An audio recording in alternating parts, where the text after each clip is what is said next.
بسم اللہ الرحمن الرحیم۔ السلام علیکم ورحمۃ اللہ وبرکاتہ۔ بادل اور درخت بھی نبی اکرم صلی اللہ علیہ وآلہ وسلم پر سایہ کرنے لگے۔ آج میں اپنے دوستوں کو بہت ہی پیارا واقعہ بتاؤں گا۔ اس سے پہلے میں اپنے تمام دوستوں سے گزارش کروں گا کہ اس ویڈیو کو آپ نے آگے ضرور شیئر کرنا ہے۔ تو شروع کرتے ہیں۔ سفر شام کے دوران بحیرہ راہب قریشی قافلے کے لیے کھانا لایا تو آپ صلی اللہ علیہ وآلہ وسلم اونٹ چرانے گئے تھے۔ آپ صلی اللہ علیہ وآلہ وسلم واپس آئے تو آپ پر بادل سایہ کیے ہوئے تھے۔ لوگ درخت کے سائے میں بیٹھے تھے جہاں مزید جگہ نہ تھی۔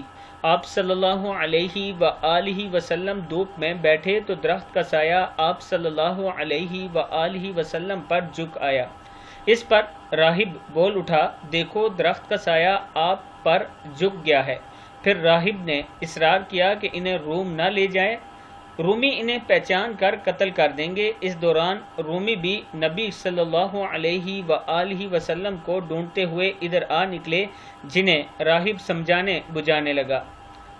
یہ کتاب کا حوالہ نیچے موجود ہے، آپ دیکھ سکتے ہیں۔